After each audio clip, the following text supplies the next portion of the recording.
বর্তমানে আমি এখন রয়েছি ফারাক্কা ব্যারেজ, যেটা মালদা এবং মুর্শিদাবাদের মেন যোগাযোগ স্থল। তো দীর্ঘ প্রায় 2 থেকে 2.5 কিলোমিটারের দূরত্ব এই টোটাল এত বড় ব্রিজটার। তো এই যে পাশে আপনারা দেখছেন, এখানে পাশে কিন্তু আর একটা নতুন ব্রিজ কাজ প্রায় সম্পন্ন হয়ে গেছে। এটা পুরনো ব্রিজ, আর এই যে বাঁ দিক দিয়ে যে ব্রিজটা আপনারা দেখতে পাচ্ছেন, এই যে পুরো ব্রিজটার কাজ পুরোটাই কমপ্লিট হয়ে গেছে।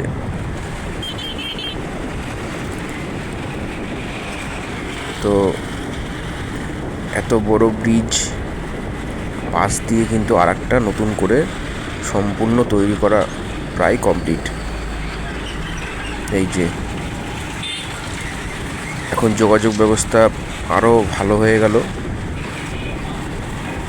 মালদা মুর্শিদাবাদের যোগাযোগ স্থলের আগে একটা ব্রিজ ছিল, এখন কিন্তু পাশ দিয়ে আর একটা ব্রিজ তৈরি করে দেওয়া হলো। এই যে পুরো ব্রিজটাই প্রায় কমপ্লিট হয়ে গেছে, এখন শুধু খুলে দেওয়ার অপেক্ষা। তো এখন দুটো ব্রিজ প্রায় কমপ্লিট, পুরনো ব্রিজ তো রয়েছিল এবং এই নতুন ব্রিজ তৈরি করে দেওয়া হলো। প্রায়